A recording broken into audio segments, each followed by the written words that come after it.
This is the X-Zone Broadcast Network, broadcasting worldwide on broadcast affiliates and satellite program providers, including CNN Broadcast Network, Sirius Satellite Network, Star Media, Good News Radio Network, Angel Broadcast Network, Wiki Broadcast Network, and WPBN TV. For more information on the X-Zone Broadcast Network, visit us at www.xzbn.net.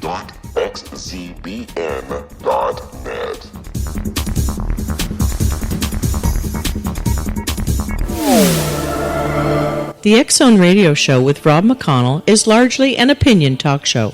All opinions, comments, or statements of fact expressed by Rob McConnell's guests are strictly their own and are not to be construed as those of the X-Zone Radio Show or endorsed in any manner by Rob McConnell, Relmar McConnell Media Company, the X-Zone Broadcast Network, its affiliated networks, stations, employees, or advertisers.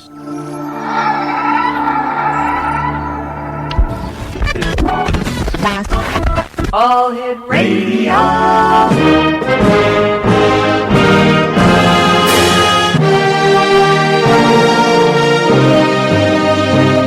Welcome to the X-Zone, a place where fact is fiction and fiction is reality. Now, here's your host, Rob McConnell.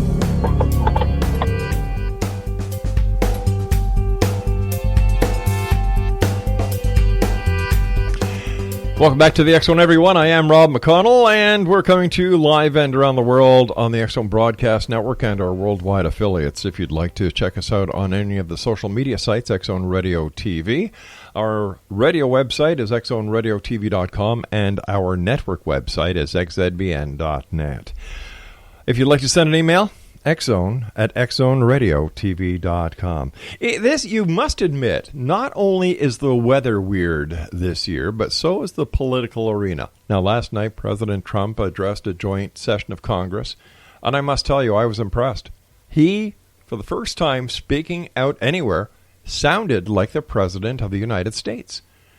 And, you know, he acknowledged the vandalism that's going on in the Jewish cemeteries. He recognized the military. He recognized people who had served. He recognized the family of law enforcement officers that had passed.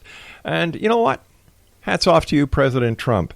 My guest this hour is Bryan Crabtree. He is the publisher of Talk40.com, as well as a contributor to townhall.com, clashdaily.com, and dailycaller.com.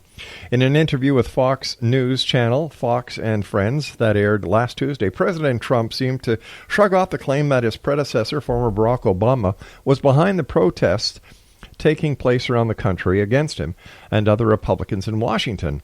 President Trump also pointed the finger at Obama as possibly being the man behind the numerous links plaguing his administration. This is a quote. "I think he is behind it," Trump said. "I also think it's politics. That's the way it is." Our guest this hour, Bryan Crabtree, is the live afternoon host of Atlanta's Biz 1190 from 4 to 6 p.m. weekdays and airing again on AM 20. The Answer from 9:11 p.m. His real estate show with his wife, Mackenzie Crabtree, can also be heard on Saturday at 9 a.m. on AM 920. The Answer, and noon on Sunday on Biz 1190. First of all, Bryan, thanks so much for joining us tonight. It's great talking to you. Congratulations on all your many successes, and it's really nice talking to another guy in the media. Yeah, it's people in radio and broadcasting. We tend to see things differently because we connect with the people more. So it's a little different than some of the stations and media in the United States. It's a better output. Tell me, what do you think, based on your expertise, the years you've been in the media, the shows that you do, the people you touch, what do you think is behind these elusive links, not the elusive links, but the elusive leaks that are coming to the media from within inside the administration?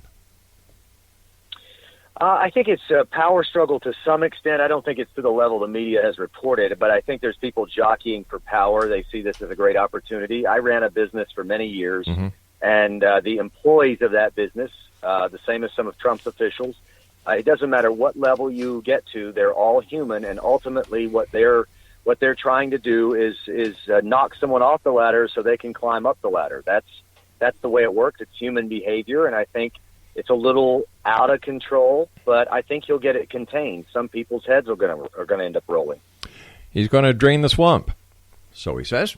It's going to be interesting to see what happens. In your opinion, we've got about 40 seconds before I have to go to my break. What did you think of the president's address to the joint session of Congress last night? I think it represented exactly what I thought Trump was capable of doing in terms of being a president and acting presidential. I'm not big on the fact that the president has to act presidential, but I think he did a magnificent job, and the polls are reflective of that. I mean, 80-90% of the people surveyed said it was presidential, and it was at least favorable, their reaction to that speech, and that's a very telling number. Last night I was watching it after our shows, and Van Jones on CNN threw me back when he actually said this is the first time he has ever heard President Trump actually sound like a president, and he seemed surprised but pleasantly shocked as well. They haven't been paying attention to who he really is in That's business. right. I've been studying Trump for 20, 30 years. They've been ignoring reality and focused on their emotions. Brian, stand by. You and I have to take a quick break. Exonation Bryan Crabtree is our special guest. His website, thebryancrabtreeshow.com. That's thebryancrabtreeshow.com. And his archives are available at townhall.com/columnist/Bryan Crabtree. This is the X Zone. I am Rob McConnell, and Brian and I will be back on the other side of this quick break as we continue here from our studios in Hamilton, Ontario, Canada on the X Zone Broadcast Network. Don't go away.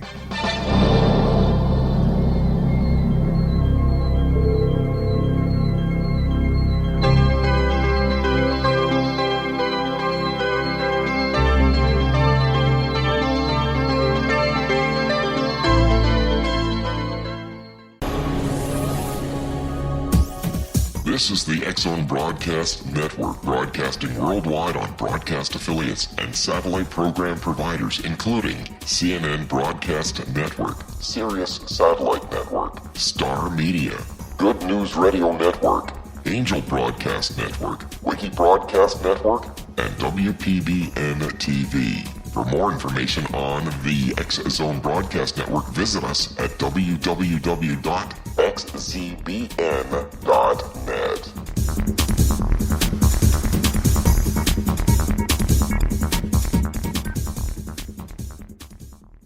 How would you like to be able to read other people's minds? Well, the next best thing is here. When you know how to read a person's name, you know how the person thinks, feels, and behaves. Each letter in our name holds a key to unlock our true essence. Our name contains both our gifts and challenges in this lifetime. Mnemology science discovers personality secrets hidden in the placement of the letters of our names, including the first and last impression people remember about us. Sharon shows us how to interpret the arrangement of letters as outlined in her book, Know the Name, Know the Person. Sharon Lynn Wyeth created mnemology science after 18 years of research and testing her theories, and has supported thousands of people around the world in understanding themselves and others better. You'll enjoy Sharon's unique teachings as she shares her system to learn the gifts behind your given birth name. Even if you don't like your birth name, there are jewels in this book. If you're thinking of changing your name, ready to name your child, or wanting to get along better with others, this is the book for you. If you'd like to improve your relationships and change your life for the better, get the book today, Know the Name, Know the Person, or visit www.knowthename.com. That's www.knowthename.com. Take a step back in time and discover old Florida cuisine at Marsh Landing Restaurant in Fellsmere, Florida. Enjoy delicacies such as frog legs, gator tail, catfish, and swamp cabbage, or enjoy the more traditional cuisine such as hand-cut Angus steaks, ribs, and seafood. Join us for breakfast with a southern flair featuring sweet potato pancakes, biscuits and gravy, and much more. Planning a party? Marsh Landing's private dining rooms can accommodate groups from 8 to 80 people. While you visit, enjoy the historic pictures, artifacts, and stories that line the walls. Marsh Landing is truly a unique experience. Marsh Landing Restaurant, 44 North Broadway in historic downtown Fellsmere, or visit marshlandingrestaurant.com. Marsh Landing, Old Florida cuisine at its best.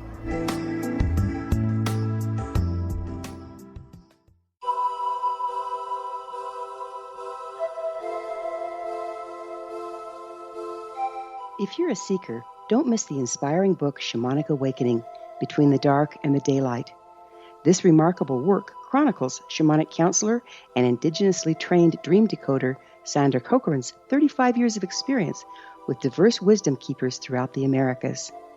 Sandy's initiations across the British Isles, Turkey, Greece, and Egypt, combined with her knowledge of symbology, psychology, and myth, influence her dream blog and workshops. Sandy offers private readings, sacred international journeys, a meditative CD, and her book, Shamanic Awakening, to encourage you as you navigate your earth walk and create a deeper connection to yourself. Find this and more at her website, starwalkervisions.com.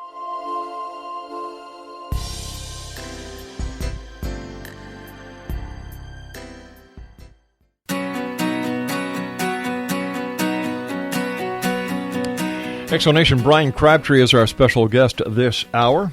www.thebryancrabtreeshow.com. And Bryan, you and I were quickly talking about last night's presidential address, and during the commercial break I said Nancy Pelosi didn't look very happy last night, did she? No, she looked, if words could describe her facial expression, I think it would be upset, but I can't say the word I want to use over the airwaves. But it's really they're boxed in a corner. The Democrats in at large are boxed in a corner. Nancy Pelosi, being a leader of the House, Democrats, she has really it's like eating crow constantly. They cannot seem to contain the monster that's come out of the box called Trump. And the thing I found amazing last night, Pelosi and most of the Democrats, save a few, even when he was making patriotic statements during the middle of the speech about soldiers or about various different military initiatives, they didn't stand for that. That shows you how much contempt they have for this president. I know the right had plenty of contempt for Obama, but it developed over the first year. It wasn't existent at this level going into the first 100 days. There was some, but nothing like this. This is an emotional basket case of a situation if I've ever seen one. Let me ask you this. Why do you think, in your opinion, as a fellow guy in the media, the polls got it so wrong when it came to who was going to win the presidential election? Because the polls are, in the case of U.S. politics anyway, the polls are basically to influence the vote, not to reflect the voters. They've shifted over the years to influence the vote. There were two consistent polling outlets, the LA Times USC poll out of California, which was covering the whole nation, and Rasmussen, which accurately predicted that Trump would win the election. The rest of the polls were polled by liberal agencies or predominantly liberal agencies, and I think their bias was inside the polls. The way the question was asked perhaps can change just slightly the outcome of those polls. If you look at the same phenomenon right now, the presidential approval rating has bounced between 50 and 56% over the last 30 days for Donald Trump and Rasmussen. Remember, they got it right in November. Every other poll has Trump in the 40 to 45 range.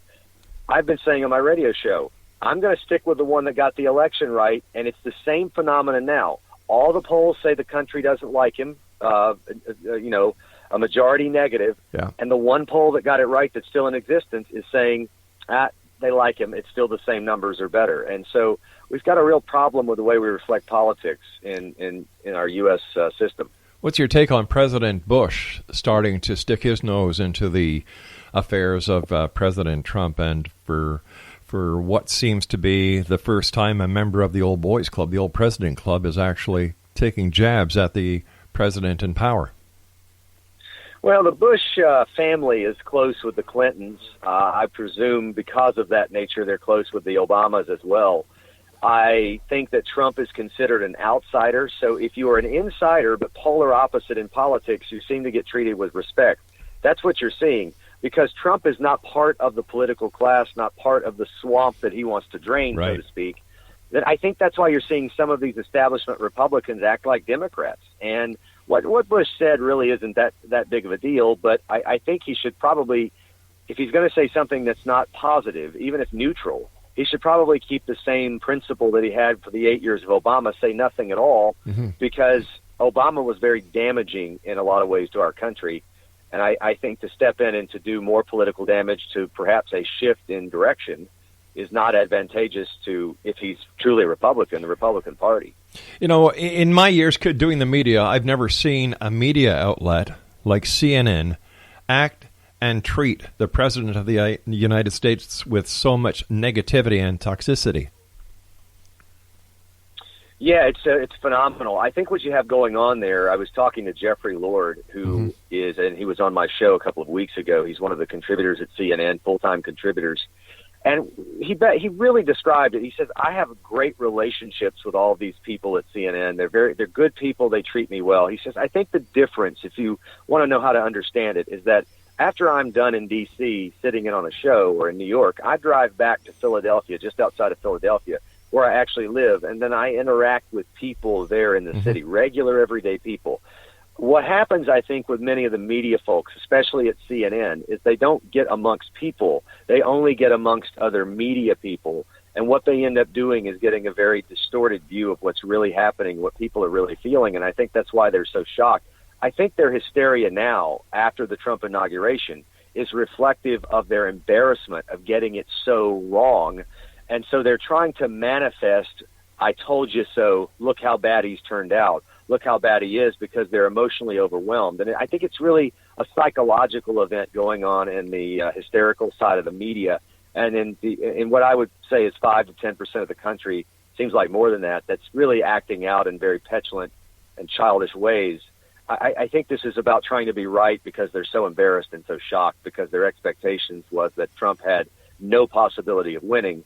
And in fact, he had every chance in the world, and they couldn't see it. And that's why the reaction, I think, is more about their being wrong, they're being embarrassed, they're being shocked, than it really is about Trump specifically. And I think they just need to get it out of their system. Well, you know, this wasn't the first time during the election period that CNN kind of blew it. Look what happened with Donna Brazile. Yeah, I mean, Donna Brazile, she's one of those folks you can kind of watch and see that there's two sides to that person. There's just that there's a tick or a nuance about it. And she's the type of person that infiltrates the media outlets very frequently. They cycle in and cycle out. Sometimes they get caught, sometimes they don't. But they're using their various degrees of access to cheat. There's a lot of cheaters in American politics, especially on the left, but on the right as well.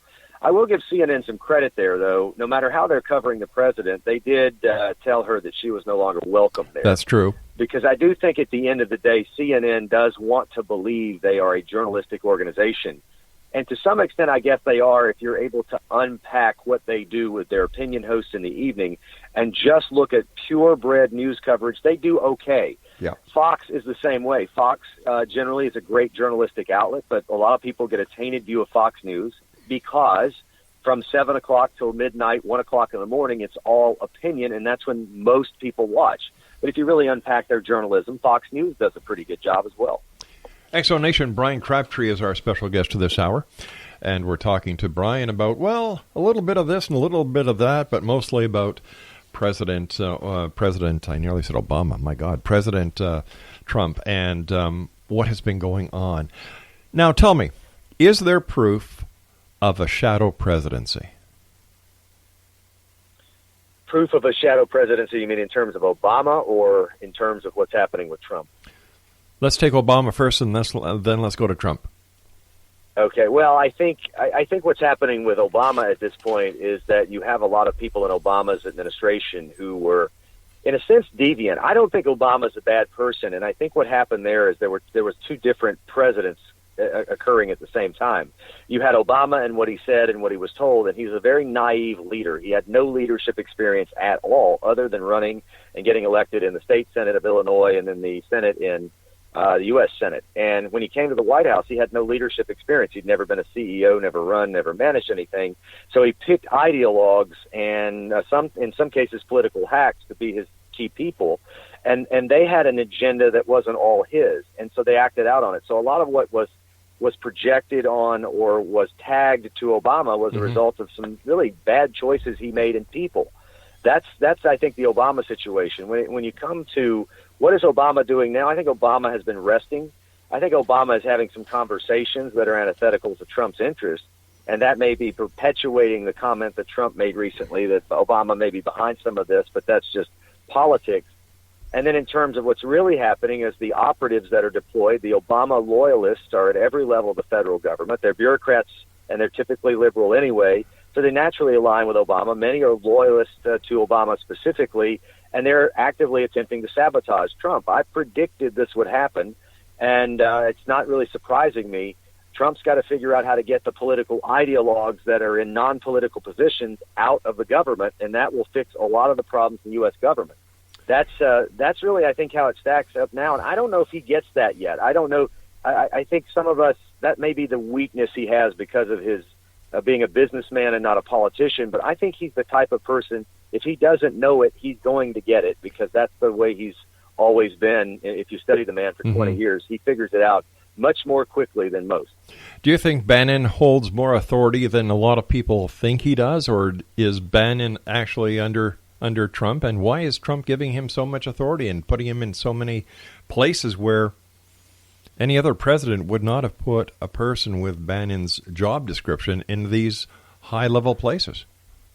I'm going to say on the positive side of it, I have a little reservation with Bannon that he might be a little bit, overemployed in this position. And I think a lot of people agree with that, even if you're a fan of Trump. But I'm going to give the benefit of the doubt. Trump sees in people sometimes judgment. And so Bannon has done a phenomenal job. One of the top 40 websites in this country is Breitbart. Under his tutelage, that site went through the roof. I mean, skyrocketed.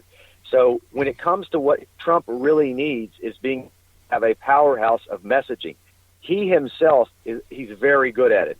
He almost single-handedly did it to win the election. But when you're the president of the United States, it's not just the potential of running and being the president. Now you are the most powerful individual in the world, and everyone wants to put a bullseye on your back. So you need a team of people as powerful as you are to help penetrate the messaging. I think that's the purpose of Bannon.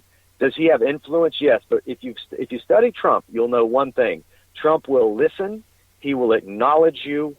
He will treat you with respect. He will indulge whatever you want to offer him. So long as he thinks you have good judgment and you're competent, he'll kick you to the curb if you're incompetent. And I think that's how he views Bannon. But ultimately, at the end of the day, it's his way or the highway.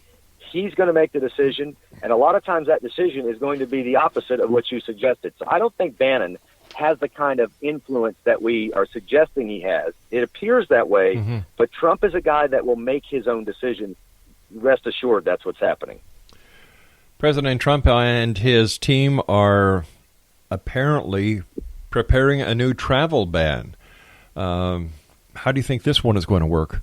I've got my own way of looking at what happened. I think that he put something forward to see what the courts would come back with, so then he could go back in a business style and say, all right, you said I couldn't do this, I could do this, well, I've done this now, what are you going to do?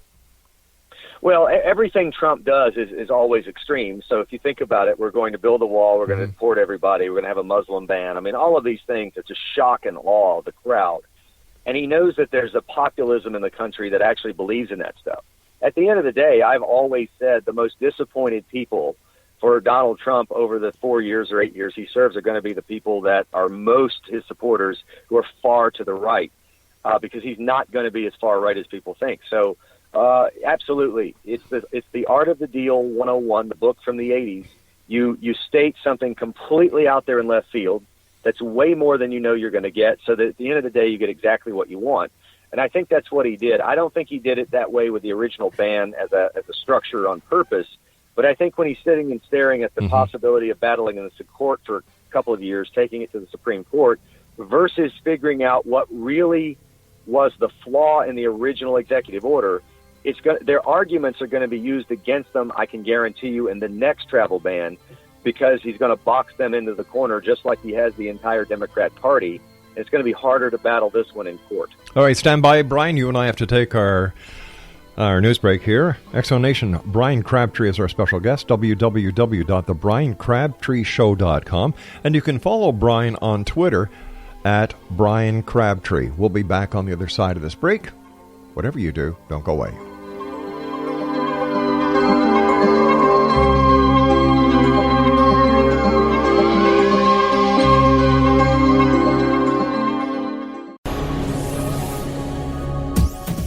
This is the X-Zone Broadcast Network, broadcasting worldwide on broadcast affiliates and satellite program providers, including CNN Broadcast Network, Sirius Satellite Network, Star Media, Good News Radio Network, Angel Broadcast Network, Wiki Broadcast Network, and WPBN TV. For more information on the X-Zone Broadcast Network, visit us at www.xzbn.net.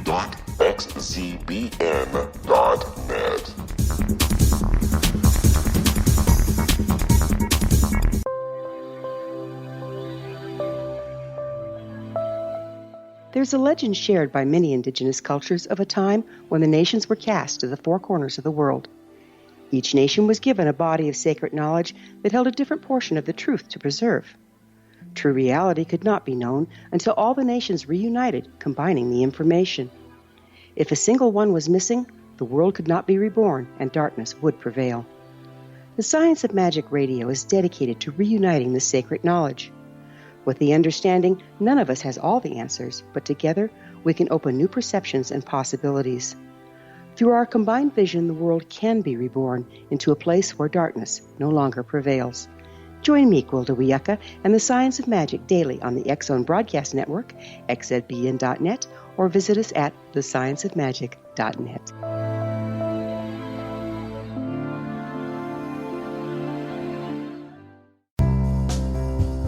Gibbs A. Williams, Ph.D., is a practicing psychoanalyst, supervisor, researcher, and author in New York City. Much of his life has been dedicated to understanding nature and the uses of meaningful coincidences or synchronicities. His radical and original non-Jungian, non-mystical, non-magical theory of synchronicities illuminates much of the fog surrounding this challenging and perplexing topic.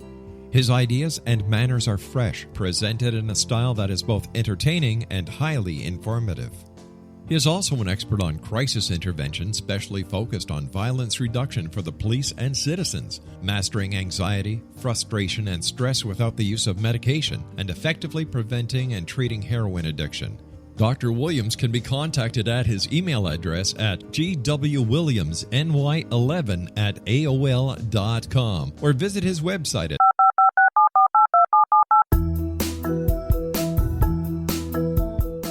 Did you know that when you're on the road with limited data or Wi-Fi, you can still listen to the X-Zone Radio Show with Rob McConnell, The Science of Magic with Gwilda Wiyaka, X-1, Dimension X, Space Patrol, and every minute of the X-Zone Broadcast Network by calling 213-401-0080, courtesy of Audio Now.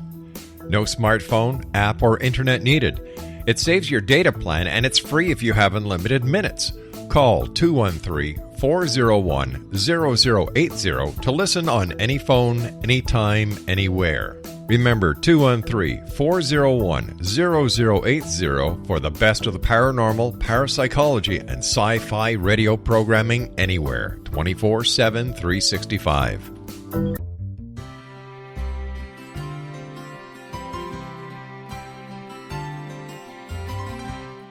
True healing must address 4 levels: physical, emotional, mental, and spiritual, for us to live joyful and productive lives.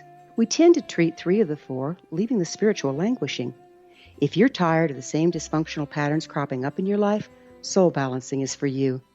Trixie Phelps, owner and founder of Soul Balancing, is a naturally gifted energy healer trained in numerous esoteric forms, including shamanism.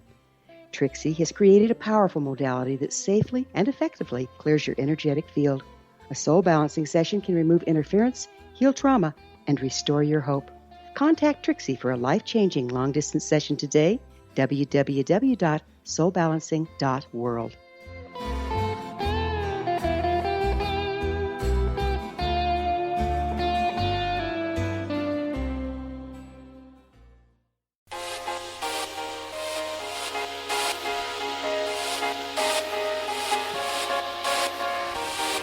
Exonation, Bryan Crabtree is our guest, www.thebryancrabtreeshow.com, and on Facebook, facebook.com/the-Bryan-Crabtree-show-24222991591570/.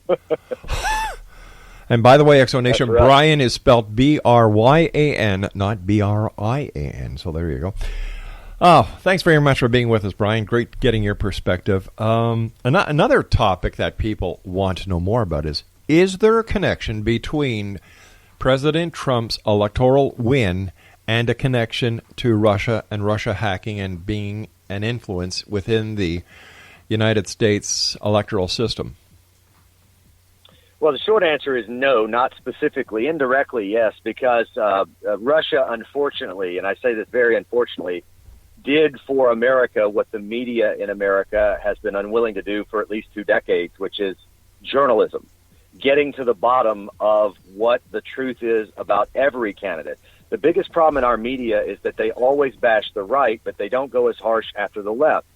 So if they would go as bananas against the left as they do Donald Trump, then I would have no problem with their coverage of Trump, because politicians need to be held accountable. Unfortunately, Russia hacked the DNC, hacked our electoral process, and exposed to us what only conservatives had been reporting. And it may have had some influence on people's psyche. It certainly didn't.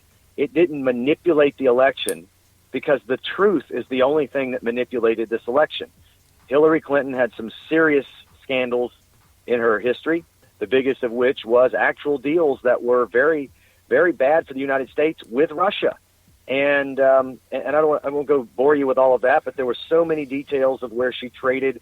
It appeared she traded, perhaps quid pro quo, for Iranian deals in Russia with a Canadian businessman, Russian businessman as well, and those things came out. Had it not been for Russia, perhaps people would have still thought that was conspiracy theory. But in fact, they learned that it was probably true, because more and more detail about their behavior and their patterns was exposed to the American people. Ultimately, the people decided, and they decided they no longer wanted a Clinton. Why don't certain members of the American public want President Trump and Russia to work together to take out ISIS?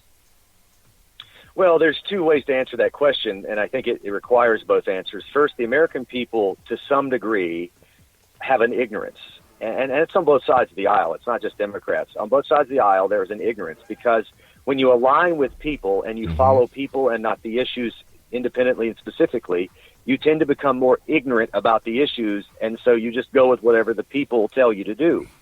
That's the problem in the American electorate. Now, when you get into the politics, I was preparing for my show last week, and I was sitting down in a quiet room, and I was reading all about this Russian stuff and the connection of people in the Trump administration and so-called connections. And I thought to myself, there's a prevailing issue here. The prevailing issue is that there are some politicians on both the right and the left, Democrats and Republicans.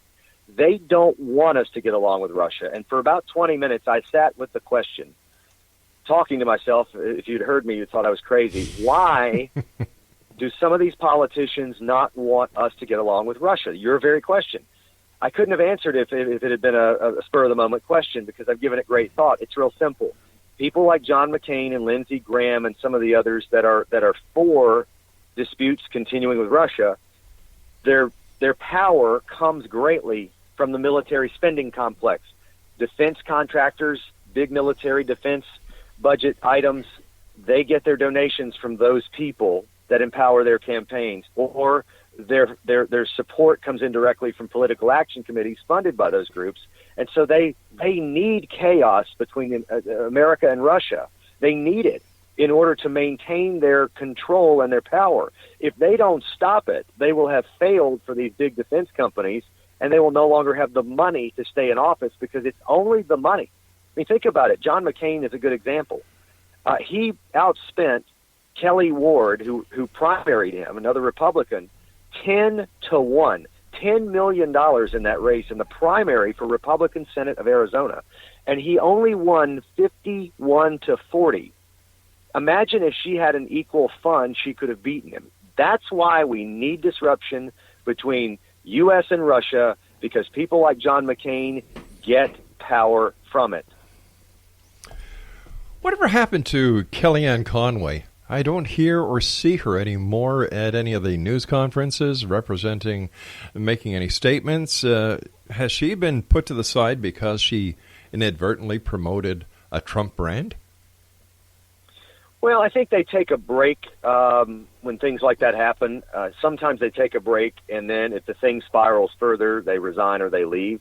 The latest I've seen of Kellyanne Conway this past week is where she was sitting up on the White House Oval Office couch with her feet on the couch, knees on the couch, kind of sitting up in a room with a bunch of cabinet members and officials of the government, and that made a kind of a meme circulation around the web. Mm-hmm. But just last week, even in the wake of that comment about Ivanka Trump, she was on CNN, MSNBC, making the rounds on outlets that Trump will not speak to.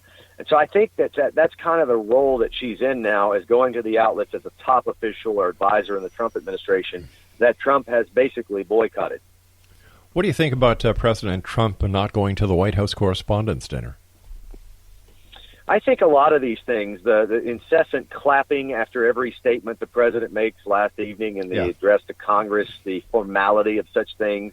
You know, you basically had an hour and 10 minutes there of Trump speaking and 20 minutes of substance, not because of Trump, because we have so much formality and process. The process in our country is over the people. When you look at the Correspondents' Dinner, Trump's probably saying, what does this have to do with the people? I mean, I'm just here with a bunch of media people, don't like me anyway, and I'm supposed to joke and have fun and pretend I like them. I'm not going to go. It makes a bigger statement that I'm going to go to work and spend those hours doing something for the American people. He didn't say that specifically, but that's in his wheelhouse of thinking and commentary. And I think it's basically putting them on notice that until they, I think if either they would cover leftist issues more fairly and more aggressively, which is really what should happen, or at least neutralize their hysteria against him, either way, one or the other, I think he would bring them back in. And historically, outlets have done that. A lot of media outlets in our country, they so want the access, they'll do anything, and they're not accustomed to dealing with a president who puts his foot down and says, I'm not giving you any access until you get fair. That's a dangerous and slippery slope for the president to have to do it, but I think he has to do it in order to get anything done that he promised to the American people. So not going, I applaud that decision. It's a useless institution. It is not something that necessarily is for the people. It's for the process, and it's for the media. The president doesn't want to go to that. He shouldn't have to. It's a tradition. It's not a law. As I see it, any country, Canada, the United States, France, Britain, and the list goes on, is no longer a political entity. It is a business. Import, export. Businesses making money for the company, making sure that the citizens are employed, that they have all their benefits in place. And I think that this is what a lot of people thought, and still do today, think that here we have a president who is a businessman, a very successful businessman.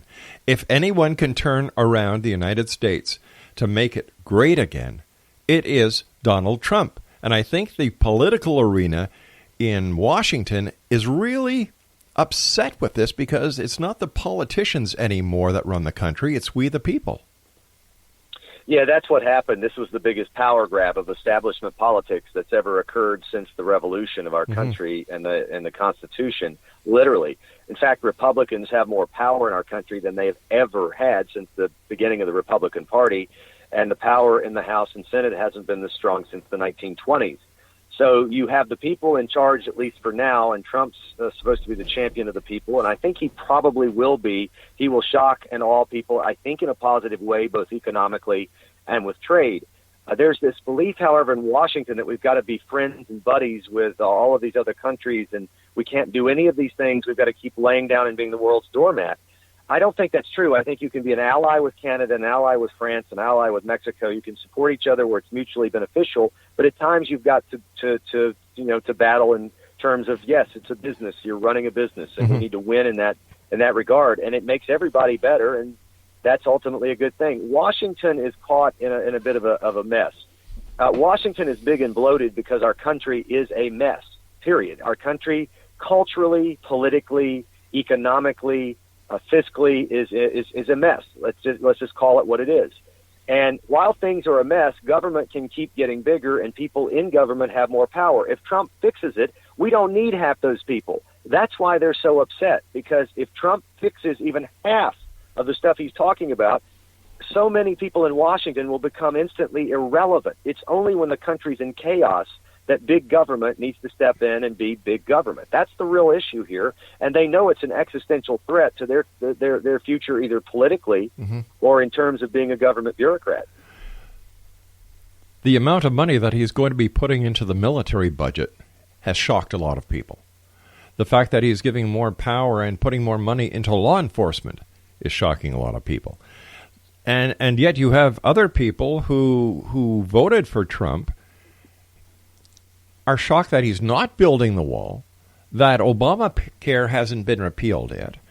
And, here you've got a president who has saved millions and millions and millions of dollars already on deals that haven't gone through yet.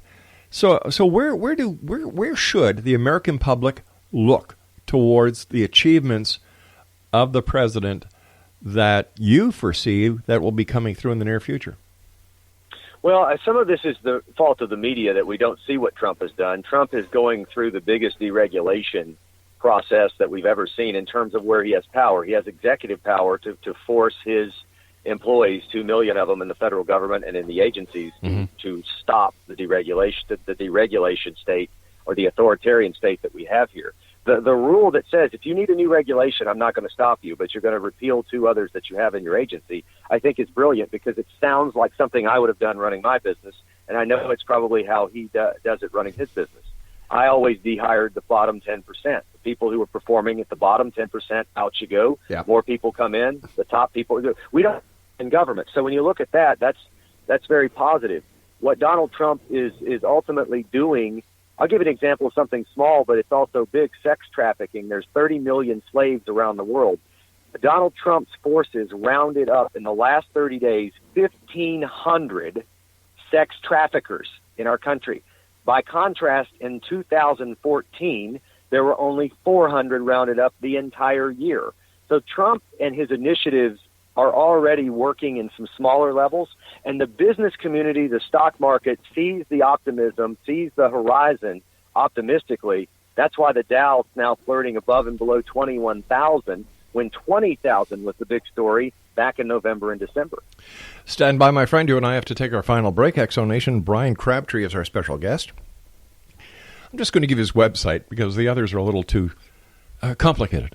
His website is BryanCrabtreeShow.com and on Twitter at Bryan Crabtree. This is the X Zone. I am Rob McConnell, and we'll be back on the other side of this break as we wrap up this hour here in the X Zone from our broadcast center in Hamilton, Ontario, Canada, on the X Zone Broadcast Network. Don't go away.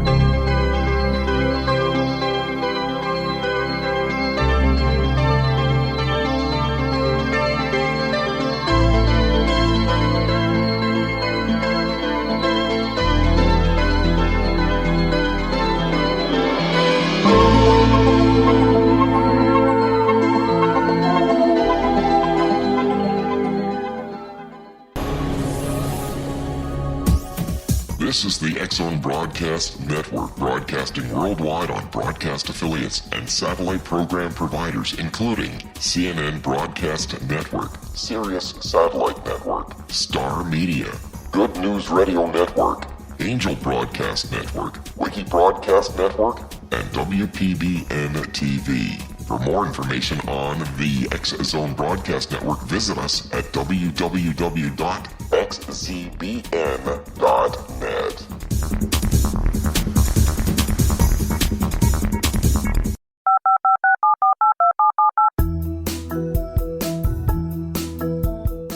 Did you know that when you're on the road with limited data or Wi-Fi, you can still listen to the X Zone Radio Show with Rob McConnell, The Science of Magic with Gwilda Wiyaka, X-1, Dimension X, Space Patrol, and every minute of the X Zone Broadcast Network by calling 213-401-0080, courtesy of Audio Now.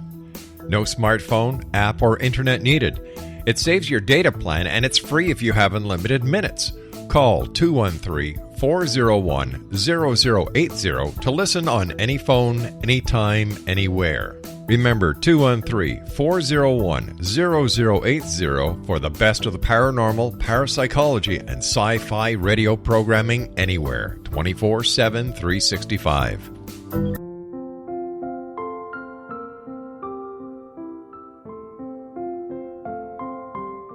I am Dr. Carl O'Helvey, founder, president of a new cancer foundation focusing on evidence-based physical, mental, and spiritual interventions, including natural cancer cures, prayer, meditation, affirmations, nutrition, and other related holistic cancer prevention and cure modalities.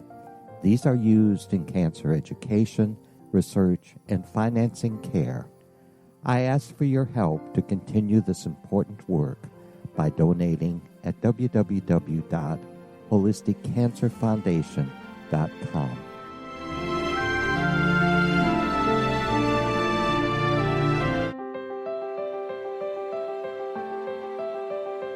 Wouldn't you love to know the secret to everything? I'm Dr. Kimberly McGeorge, and on The Secret to Everything, we will merge the practical with open investigation into all realms of the mysterious. We will talk to cutting-edge alternative health practitioners, those who inspire and motivate you in business and life, and of course, we will share stories of the paranormal, conspiracy, and cryptozoology. You will transform because of the frequency I carry, the frequencies my guests carry. Life may never be the same after you listen to this program, for the secret to everything is for you, the listener, for those who desire more in every area of their lives and believe that it can still be found. Listen and discover thesecrettoeverything.com.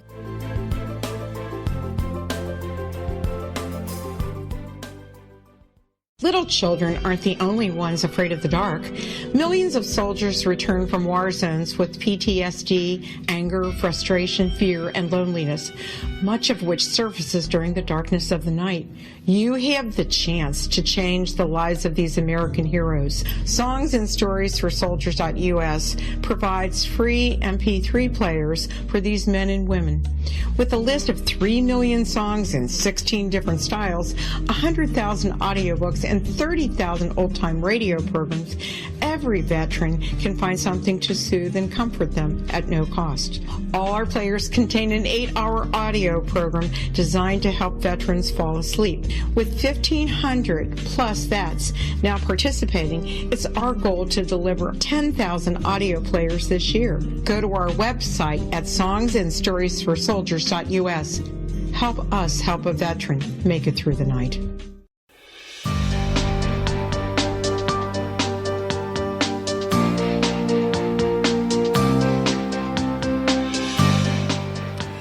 Bryan Crabtree is our special guest, Exonation, www.thebryancrabtreeshow.com, and you can follow Bryan on Twitter at Bryan Crabtree. Bryan, is it my imagination or is the intelligence community afraid of President Trump? Well, I think yes, to some extent, because I think what the government has thought, every level of the government, especially the intelligence agencies, is that they're in charge. Typically, the president falls in line. They get to kind of run the president like a puppet, especially intelligence agencies. And they've realized that even though they've sent out a couple of attacks, that he has not backed down on his agenda and his initiatives. So I think at the same time, they're certainly confident and arrogant, but I think also now they're a little worried because if you commit espionage and leak classified details to the media, the potential penalty for that is the death penalty. So there could be some people inside the intelligence community that have a real serious legal issue, and everyone I ask who's in the know and sort of outside but has experience says Trump and company will find the leaks and they will be rooted out. And once that happens, I think what we end up seeing is that doesn't ever happen again, because once the penalty is used on a couple of guinea pigs, the rest of the intelligence community internal to the government, they're not going to want to lose their job, and so therefore they're going to believe that there's a consequence.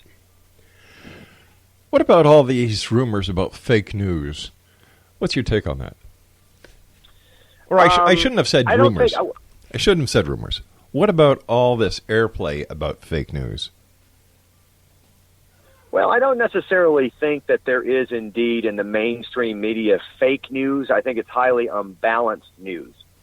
So let me tell you what I think fake news is. I think fake news is when you're very aggressive against the president, and then you don't cover with the same aggression his opponents.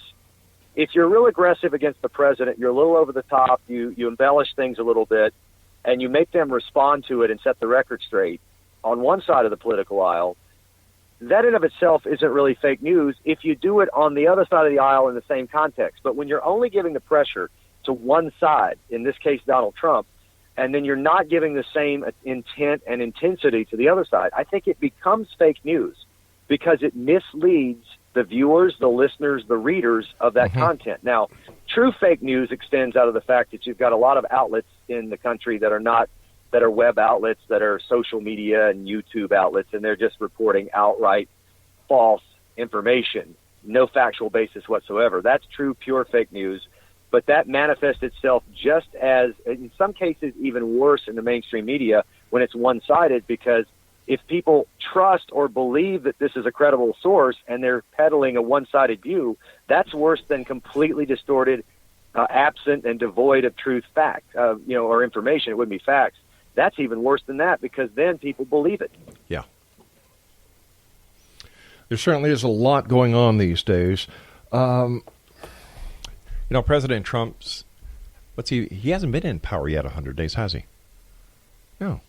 Not yet. I think we're, 40, 45 days? And yet he's done so much. He's done so much. And like I said, I've been watching the State of the Union and the presidential addresses to the joint sessions of Congress for many years.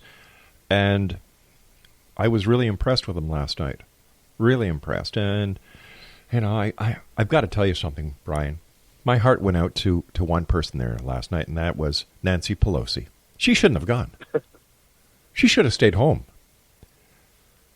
Yeah, I thought you were going to talk about the widow of the fallen soldier, which was the most powerful presidential moment I've seen in over a decade. But you're right. Equally as powerful were the facial expressions of Nancy Pelosi. I don't like to have contempt for people. I like to be professional, but pardon me for a moment. That is a woman I cannot stand. Right. She is one of the most elitist, arrogant, better than thou, self-grandizement, self-righteous people who has done nothing of any major accomplishment other than for herself in her entire life. She has done nothing but basically ride the coattails of her rich husband. And I hate to say it that way. I don't want to diminish a woman at all, but my wife is a hard worker. She stands on her own 2 feet, makes more money than I do. But the bottom line is to watch Nancy Pelosi, the way she behaves with so much contempt and conceit. I feel bad for the people she is supposed to be representing, and even worse, I feel bad for the rest of the country, to which she greatly impacts negatively. What about the new leader of the DNC, Mr. Perez? He seems like an okay guy, but I think this is the let's put a woman on the ticket play, as they did with Hillary Clinton. A woman can be the president of the United States at any moment if the woman is competent, has a good record, and good accomplishments. A Hispanic certainly can and will be a president. Hispanic descent will be a president of the United States at some point. But Tom Perez is another example of trying to reach out to a voter crowd, and they want a better turnout with Hispanics. And by the way, if you look at the Democrats' response last night, they use a 72-year-old white governor flanked by a bunch of middle-aged white people in a diner in Kentucky. Yeah. So they're clearly recognizing where they have failed, which is pretty much with all the white people in America, and unfortunately a good number of Hispanics and African Americans. So pretty much most of the country, it's where they failed. And they're trying to. They got a good percentage with the African Americans, but they've really got to get better in terms of Hispanics and in terms of the white population, middle America working class, or they have no shot at taking back power in the country. Was the governor on a pool feed, or was that from CNN? Pretty sure it was a pool feed because I happened to have flipped over to MSNBC when I'm watching a Republican speak.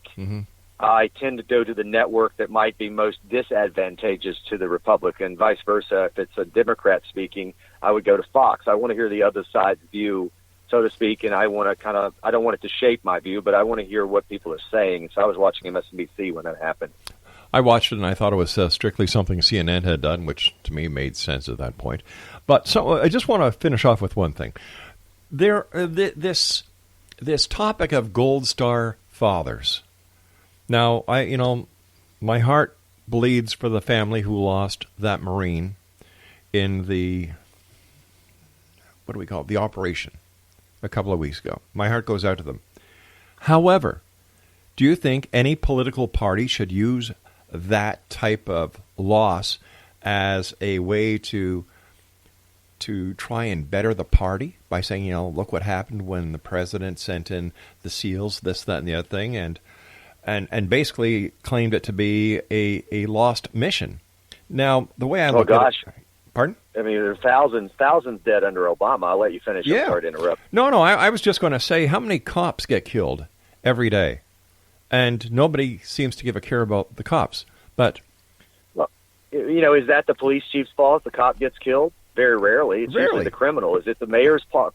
Exactly. I mean, come on. I mean, the situation here is really simple. I am disgusted by watching people with various different ailments, including the death of a loved one, be used as a political prop or political shield. There's nothing wrong with using the lady that had, I can't remember the disease, but the lady that was in the wheelchair and bringing light to an issue that needs attention. There's nothing wrong with pointing out the service and the work that the military guy Ryan in the beautiful moment with the applause by the entire Congress, with the wife crying and tearing up. There's nothing wrong with it. That's appropriate. But once you get into the realm, just as Captain Khan's father did back during the election, the Gold Star debt, he was using his son as a political shield because he's an immigration lawyer and was threatened by Donald Trump's immigration policies. He wasn't worried about his son. That's why Trump attacked him. And the country went bonkers. But it is not appropriate to use a fallen soldier as a political prop or shield. And when you do, it is appropriate for the politician being abused by that to respond in kind. And that's what Trump did. So I don't think that, I think the Democrats are doing the same thing they accused Trump of with the Captain Khan situation with the fallen soldier. There's going to be many, unfortunately. The president's job is to keep us safe and to try to contain the carnage. Do you think his new, I don't know, do you think his new try at a travel ban is going to work? Loosely, yes. I think he's going to be met with at least as much conflict and probably lawsuits. I think he will probably prevail better in this one because he's going to have thought it through much more thoroughly as to what the courts are going to do. I don't think he anticipated that the most liberal district of the federal court in the country would be the one he would be in, because if he'd been in any other district, my opinion is that he probably would have not had that ban stayed, because that district is almost overwhelmingly overturned by the Supreme Court, and other districts usually are much more in the center.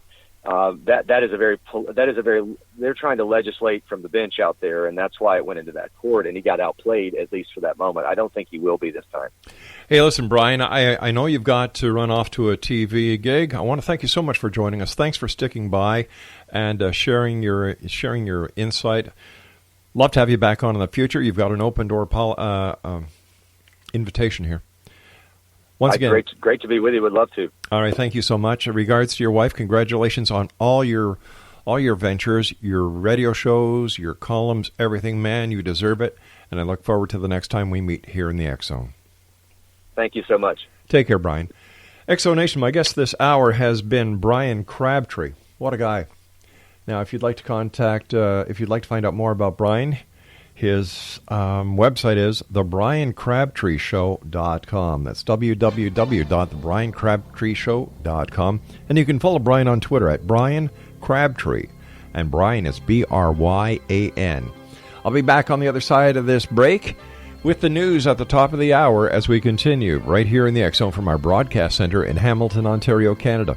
My name is Rob McConnell, and you're listening to us on the X Zone Broadcast Network and TalkStream Live. Don't go away.